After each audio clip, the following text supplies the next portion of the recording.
Good morning from Bari, Italy. We've arrived and today we're going to go out exploring old cobblestone streets and seaside walls and historic churches while we're walking around the old town. This is exactly the type of adventure you can have too in retirement, just like we do. We live on a budget, pretty strict budget, and you can enjoy these things that we're going to look at today. We're going to hit everything up that we can do for free. Welcome to Retire to Rome. I'm LJ. I'm Russell. We're retired, traveling full time. On a budget and loving every minute of it. Bari is really two cities in one.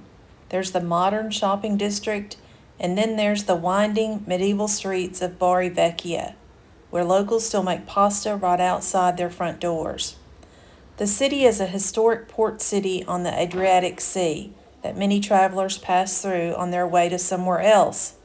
But today we're slowing down and discovering something surprising.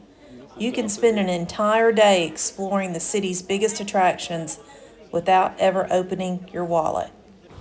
I don't know if you can get more Italian than your clothes hanging out over your balcony, but boy, that sure does look like what I envisioned it to be.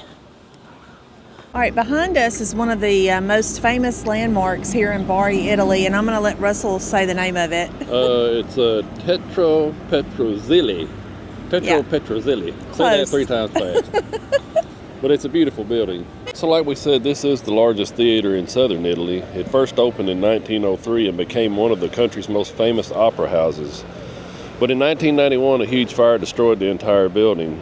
After nearly 2 decades of rebuilding, it finally reopened in 2009, and today it once again is a cultural centerpiece here in Bari. We saw these cars and I thought they're so cute. They're called Pinky Rent. I'm assuming you can rent them, but to me they're about as long as they are wide.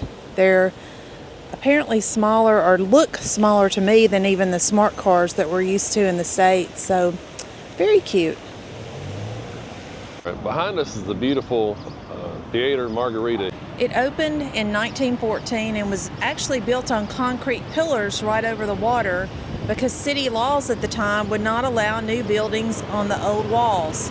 Named after Queen Margherita of Savoy, it started as a theater and cinema, and today when we looked in the front doors, it appears to be abandoned and possibly I'm not 100% sure if they're homeless inside or not, but it does not appear to be being used today here in the first quarter of 2026.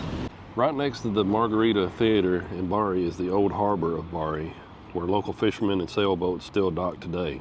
This port has been a gateway to the Adriatic for centuries, connecting Italy with Greece and the Balkans.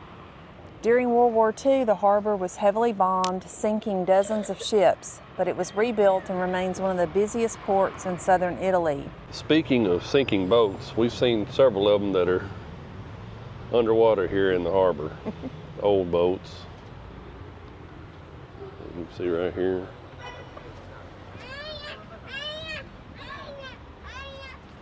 Just across the street from the harbor is Bari Vecchia, the historic old town of Bari.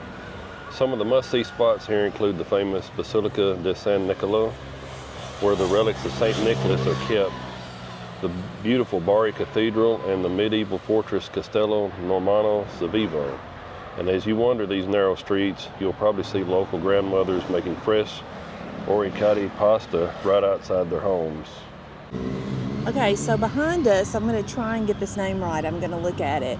It is the Castello Normanno-Svevo. It's the castle. We'll put it on the screen. Yeah, it's the castle. It's one of the most important landmarks in Bari. This fortress was built in 1132 by the King Norman Roger II of Sicily to protect the city and its busy port on the Adriatic Sea. After being destroyed during a rebellion, it was later rebuilt in 1233 by the powerful Emperor Frederick II, who turned it into the strong stone fortress you see today. Look at those thick walls and huge corner towers. They were designed to withstand medieval attacks and even cannon fire. Over the centuries, this castle has served as a royal residence, military barracks, and even a prison. And amazingly, it's been standing guard over Bari for nearly 500 years. Now, if you're wondering what the inside of Castello Normanno-Svevo looks like today, it's actually a little different than what you might expect from a medieval castle. Instead of royal furniture or decorated rooms, most of the interior is made up of large stone halls, a big central courtyard, and museum galleries with art and historical exhibits. The structure still feels like a fortress though, with thick defensive walls, vaulted ceilings, and old stairways dating back to the reconstruction by the Emperor Frederick I in the 1200s. So today it's less of a royal palace and more of a historic fortress and museum, preserving the history of Bari. We're just walking around. We have to really decide if we want to spend money, and with it really saying that it's nothing but a courtyard and some vaulted ceilings and stuff, it cost 10 euros to get in, and I didn't think that was going to be worth what we wanted to spend today, just when we can enjoy most of it from the exterior. Just a tip here, if you're looking for the ladies making the pasta right across from the, the fortress, literally you walk out the ramp, across the little street, and down this alleyway with the arch, and that's where you'll find the ladies making the pasta. And this pasta isn't just for show. Many of the women, sometimes known as nanas, sell the pasta actually to local restaurants and neighbors right from their front doors. Once you watch closely, it's amazing how fast they work. Experienced pasta makers can shape hundreds of pieces of orecchiette in about an hour. Most of these women have learned it from their mothers, grandmothers, etc. It's pretty amazing to sit here and watch these ladies' fingers do their magic. Something that surprised us about Bari Vecchia is just how many churches are packed into this tiny area. There are around 40 churches and chapels hidden throughout these winding streets, plus more than 120 little shrines on building walls and street corners. That's a pretty amazing number considering the old town is only a small peninsula between the two city harbors.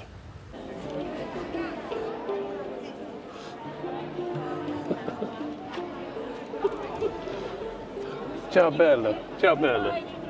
You're always so willing to do whatever. I'm sure I'm going to butcher this, but behind us is the Basilica di San Nicola.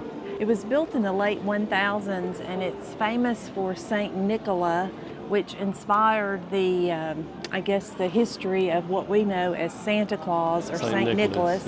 Yeah, the little known fact is that sailors brought his body here from modern day Turkey back in 1087. And just like that, the bells start chiming.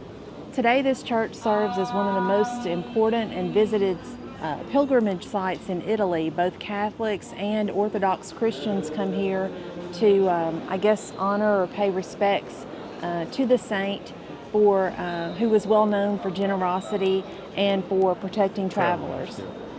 The bell tower you see over there belongs to Bari Cathedral, also called the Cathedral of San Sabino.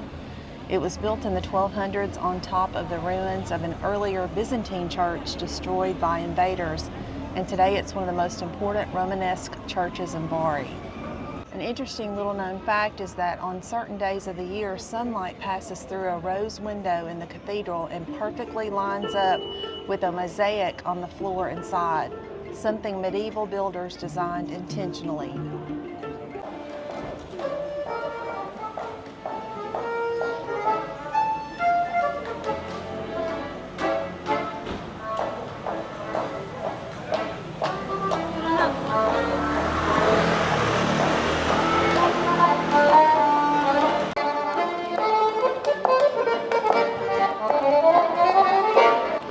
Right here behind the old town is the Muraglia de Bari, the ancient seawall protecting Bari Vecchia.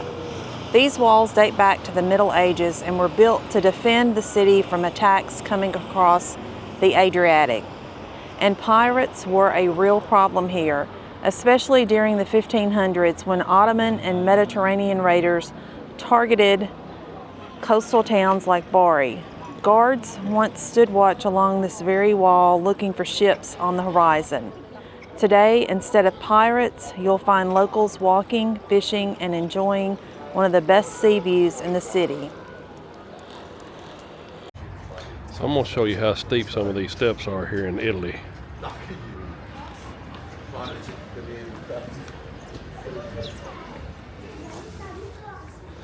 Fall down here, you'll fall for days. This is Piazza Tossio Corsioli, one of the charming little squares tucked into Bari's old town. These mini squares are the heart of Bari Vecchia, perfect spots to watch locals chatting, sipping coffee, or enjoying fresh pasta right from nearby homes. Each square has its own personality and history, making them a living snapshot of everyday Italian life. You'll often hear musicians playing traditional Southern Italian folk music from the region. Instruments like the accordion and guitar are especially common. We happened upon this gentleman and he was fantastic.